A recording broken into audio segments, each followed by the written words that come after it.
All right, let's settle this whole which people really belong to Palestine debate once and for all.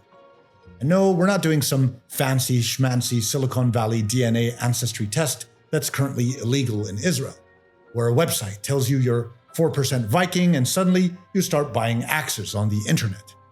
No, this is much simpler. All you need is a tiny scratch, just enough to draw a little blood. Because, you see, if that blood belongs to a Palestinian, there's a decent chance the lab results will come back showing it's roughly 33% olive oil. Palestinian olive oil, to be specific. That's what happens when your family's been living on, farming, harvesting, pressing, eating, breathing, and probably even using olive oil as medicine for centuries. Meanwhile, some guy whose grandparents arrived from Eastern Europe is standing there like, wait, olives grow on trees? And that's exactly why Israel has spent decades waging one of the strangest wars in modern history, a war against the olive tree.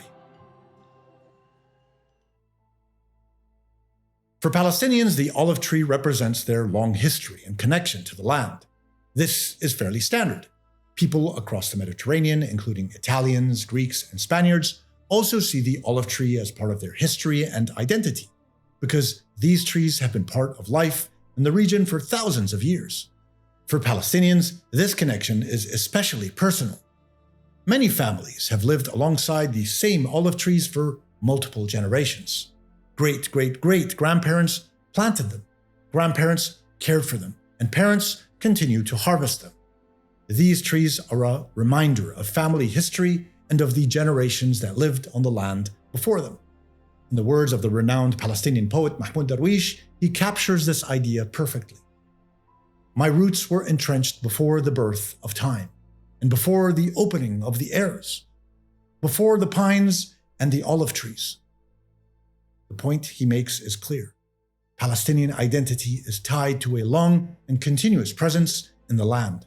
When we look at Zionism and how it has always placed great importance on symbols and historical narratives to establish its connection to the land of Palestine, it's often been repurposed older stories and religious claims to support its political project, while in other cases, it's also adopted or reinterpreted symbols connected to the land's original inhabitants. But what we don't see is the appropriation of the olive tree.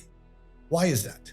The olive tree is different because it's not just an idea, story, or a symbol that can be reinterpreted. It's physical evidence of continuity. A tree that has stood for hundreds of years, if not more, and shows that people have lived, worked, and remained connected to that land across generations.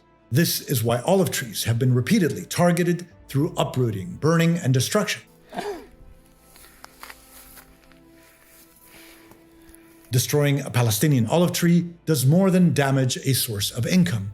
It damages a family's history, tries to weaken their connection to the land, and removes visible proof of long-term presence. That is why the destruction of olive trees matters so much to Palestinians. It's not simply about agriculture. It's about identity, belonging, and the attempt to erase the evidence of both.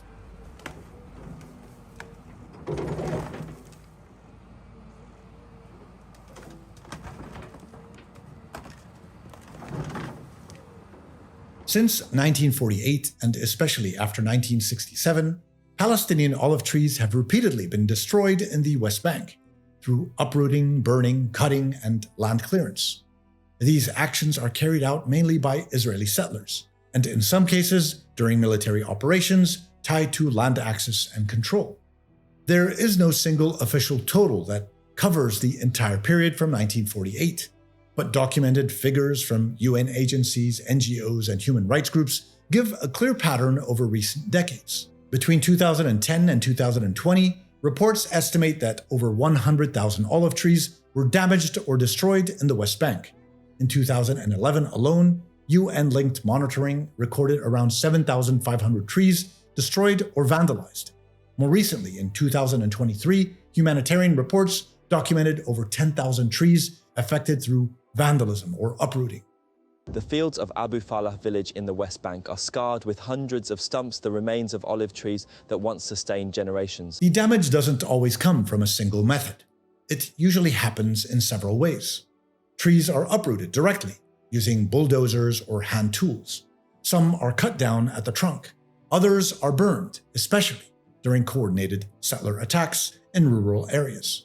In some cases, roots and soil are poisoned, or entire groves are left to die after farmers are denied access to their land for long periods. There are also large-scale incidents where hundreds or even thousands of trees are destroyed in a single event. NGOs like B'Tselem have documented cases where entire groves were uprooted within hours, sometimes affecting over 1,000 to 2,000 trees at once. The total number of tree casualties is shocking. Since 1967, the total likely stands at over 1 million olive trees murdered. In the next valley, we found more destroyed trees, ancient olives, their branches hacked off. Please check out our new course on how to navigate Arab identity in today's world, how to define and pinpoint yourself within the various tensions found in the duality of tradition and modernity, the foundations that make us unique, even our contradictions. Unapologetically Arab is a 13-chapter course intent on helping anyone interested in appreciating what it means to be an Arab. Join now by clicking on the link in the video description at either Thinkific or Patreon and begin your empowering journey of Arab discovery. There's also another destructive Israeli strategy most visible in September of every year, and that's during the olive harvest season. This period is economically critical for Palestinian families, since it provides annual income, food supply, and the raw material for olive oil production. Because of this importance, access to groves is frequently restricted through military orders. Closed military zones, checkpoints, and permit systems that limit or delay entry to farmlands. At the same time, documented reports from UNOSNA and human rights groups such as B'Tselem describe a recurring pattern of settler violence that escalates specifically during harvest weeks. Farmers entering their lands have reported intimidation, stone throwing, physical assaults, destruction of tools, and theft of harvested olives. In some cases, fields are entered by armed settlers under military protection, making harvesting unsafe or impossible. OSNA has repeatedly noted that 80,000 Palestinian farmers are affected each season by restricted access combined with violence or the threat of violence. She hit her! Hey! Oh my God. Hey! Hey! Hey! The effect is that harvesting becomes not only difficult, but in many areas a genuinely dangerous activity. As a result, olives are left uncollected. Income is lost, and entire families are pushed away from seasonal land use.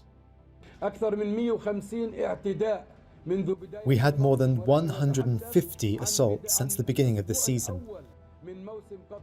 And we are talking about the first week of the olive picking season. Such strategies attempt to tear away the Palestinians from their farms and lands.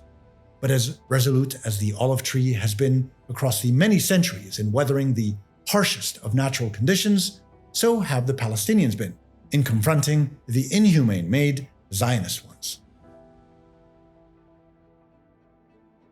The olive tree, through its smaller part, the olive branch, has long been one of the most universal symbols of peace. In ancient Greece and Rome, it represented reconciliation after conflict. In the Abrahamic traditions, it carries spiritual meaning tied to blessing, life, and continuity. It appears in the story of Noah as a sign that the flood has ended. In Islam, the olive is described in the Quran as a blessed tree. In the modern world, this symbol of peace continues in institutions like in the United Nations, whose emblem is framed by olive branches. And even in the Great Seal of the United States, where it's held high. What about for Israel? What does it signify? Well, the olive branch symbolizes something totally opposite. It's another indictment of the many war crimes it has committed over the decades. Yes, as per the Geneva Convention, the destruction of trees that serve as property or livelihoods is considered a war crime. Yet, Palestinians are not moved, war crimes or not. They stand resolute, as does their tree by their side. The olive tree remains part of their daily life, tied to family, season, and survival. Even when groves are damaged or access is restricted, people return to the same land, the same tree, the same roots, the same work. It's repetition. It's care passed from one generation to the next, where both people and tree endure together, quietly refusing to disappear.